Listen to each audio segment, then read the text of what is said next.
Well, good morning, good people. Mark Holmes here, and as always, I want to say thank you all for watching, commenting, subscribing, and being part of the Joe Boo Sports Report.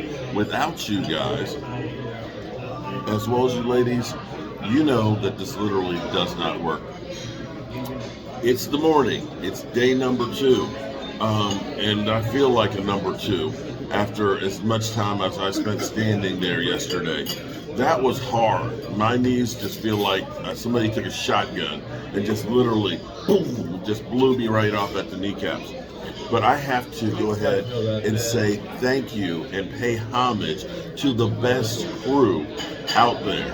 First, we got David Wiley, Chef David, of course, okay?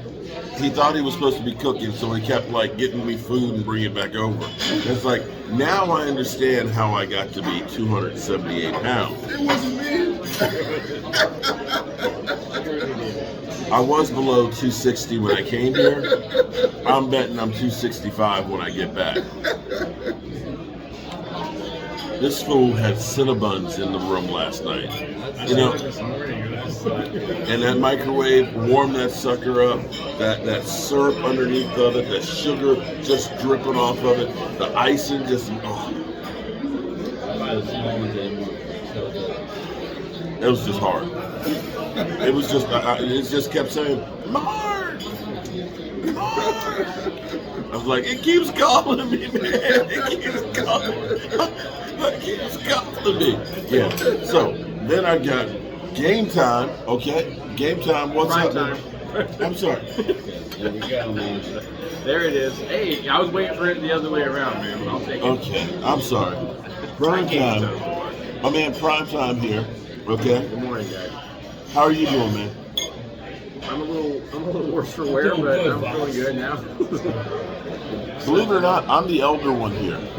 I was the first one. I was laying there this morning, and I was like, I don't want to wake everybody up. And so I'm working on my phone and everything else, and I finally said, I'm sick of this shit, and got up to the shower and woke everybody up. But after last night, are you feeling better or worse about the draft pick? I'm feeling better. Obviously, you see Micah Parsons' reaction to drafting him, talking about him and Dan Quinn and what they did. I mean, that's pretty exciting stuff. You see CBS Sports. You know, we watched the film, and the guy is undersized, but I mean, when you see his film, there's a lot there. 337? Yeah. Well, for that position, 6'3". 337? Yeah, they're saying he's undersized, but he's powerful. That's more than my fat ass. There's some improvement. There's some improvements there, but that's where you hope the Dan Quinn factor comes in and takes control. So I'm excited for the pick now, but I want offensive line in that second round. Okay. Now, FYI, we're here stuffing our faces more. Not that we didn't have enough to eat last night. Okay. I had a glizzy all day. Oh, okay. So, Brian, who only had a glizzy. I had a glizzy. All right, how you feeling this morning? Feeling better. I'm happy because Michael Parsons is happy. You guys saw Michael Parsons' reaction. He was having a dialogue with Mazzi during the day. That can't hurt. If Michael Parsons is happy, jumping up and down, what does that tell you? It makes his job easier. It makes the linebacker's job easier. So let's be positive about the pick. Everybody that I'm reading, outside of just the pundits, are saying it's a good pick. The anti-Cowboy media is what's really coming out, and they just want to lay into the guy. It's fine, man. Now we need to address the interior line or the offensive line. Look for the offensive line. Well, here's what I find funny. Is the Eagles trade up for Jordan Davis, right? And it's the greatest move of all time. All the draft capital they go ahead and get. Now, in listening to DMV, now let me say last night, Truth in Advertising, it almost got ugly. DMV, as he put it, man, he's like, It's like when a woman asks you your opinion and this, that, and the other, and then they don't take it. They don't even listen. And then they just tell you how you're wrong. It's like, I'm sick of this shit.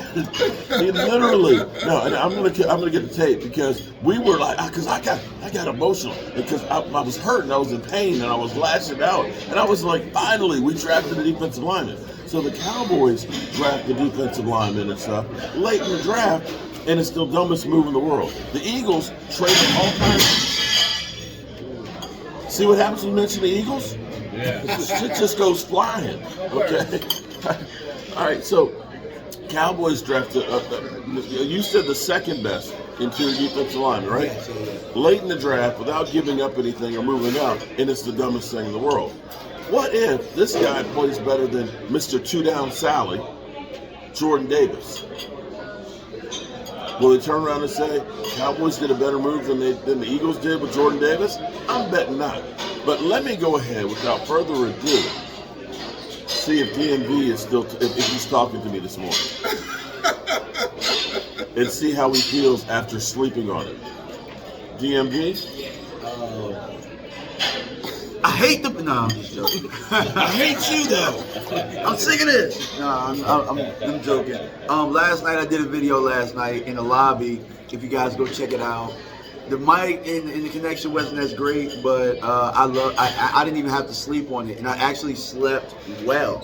Love the pick. Strong, great size, true one take. The sleeping well might have been the barbecue yesterday.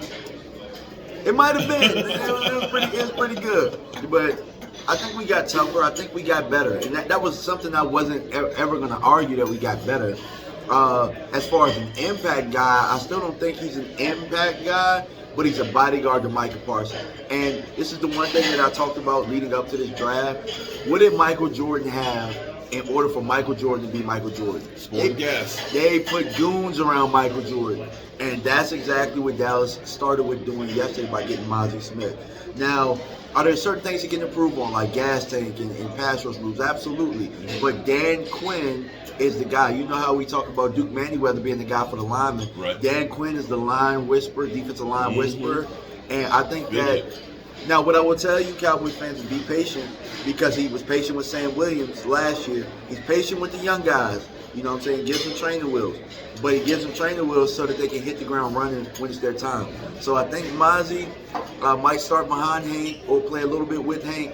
But I think maybe mid-season, he's going to probably be a guy that's going to be a problem. And he helps us combat the Eagles' offensive line, which is the most important thing for us right now.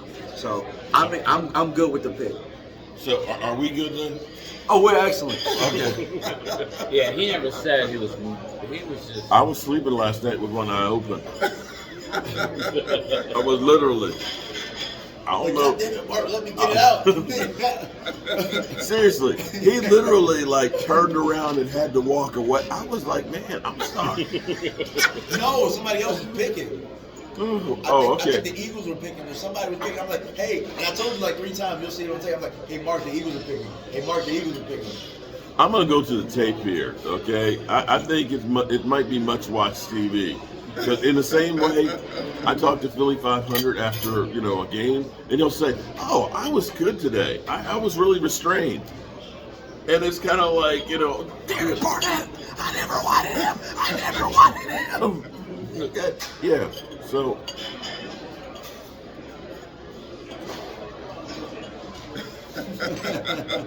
Still no sleeping at one eye open tonight.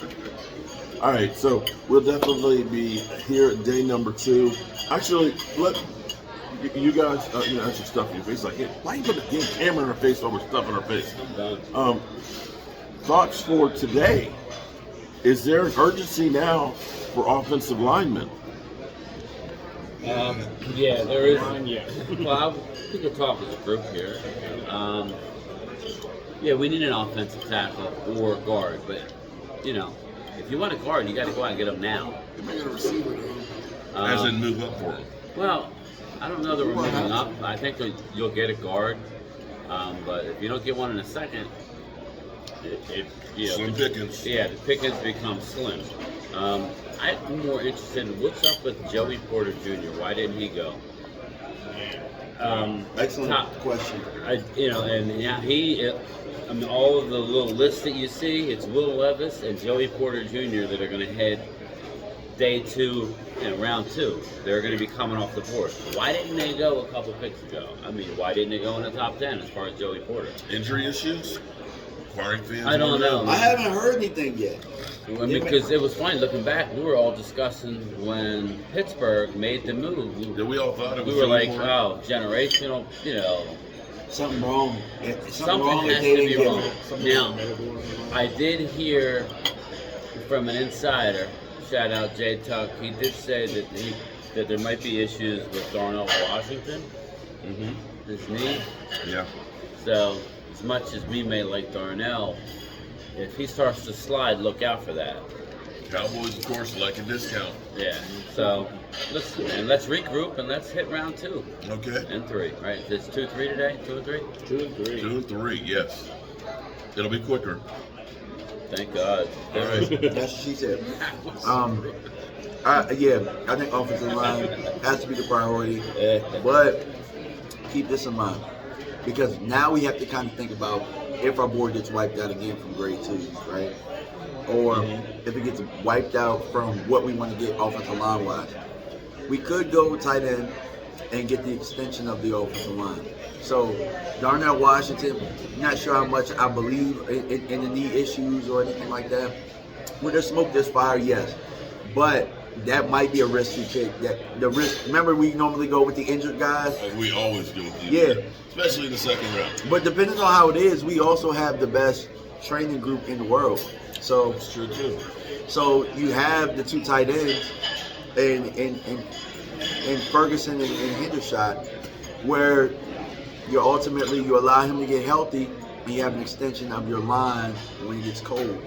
So I think Darnell Washington, I never wanted him at 26, but at 58, if you can't get a lineman that you want, he makes absolute sense there. So let me ask you a question. If they end up picking a guard in the second round, let's say we get right? Steve Avila? Avila. Sorry, why am I'm switching it? Avila. Sorry, I'm around Mark too much. That's what it is.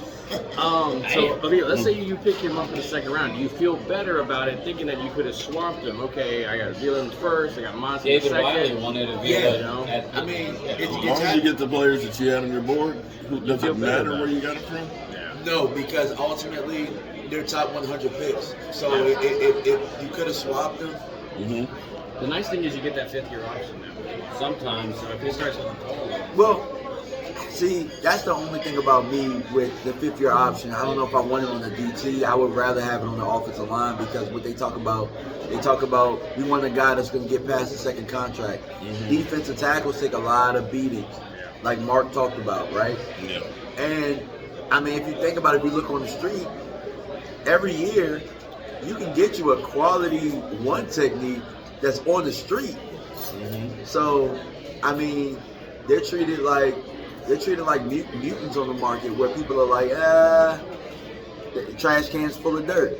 So that's why I'm like, the 5th-year option on trash can full of dirt. You know, the guard might have been a little bit better. You know what I'm saying? But like you said, like you guys said, as long as we get the guys, we get the guys.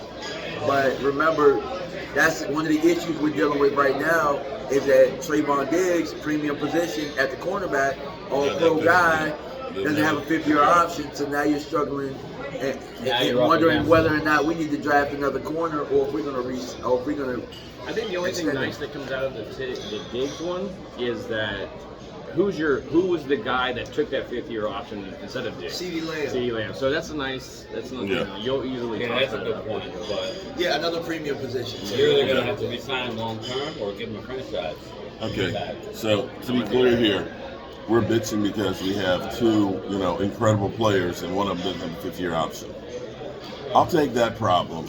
I will take that problem that our number one guy It's is. the league's problem. They need to make a 5th-year option for the second You know, round pick too. us Cowboy fans, we're never satisfied with anything. Players do not want it. Well, anyway, all right. So that's our morning thoughts here. We're all family here, and we've made up. So maybe I can sleep with the other. I might be able to go take a nap now.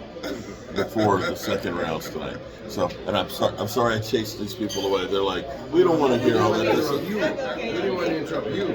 Oh, you're no interrupting us. It was really yeah, you're trying to listen to. Well, thank you. Okay. Oh, oh, congratulations. Wow, congrats. Okay. Oh, that's great to hear. Okay. All right, so we've been having a ball here in Kansas City. So it's just day number 2, and we're going to be definitely bringing you some more coverage from the draft. We're working on a little bit different look here from Kansas City. And I tell you, I got the best group of guys here. Check out their channels. Check out Primetime, okay? Prime Time. My man, Game Time over here. And of course, DMV. And if you're hungry, David Wiley will definitely get you a full plate and a couple of pounds. Peace.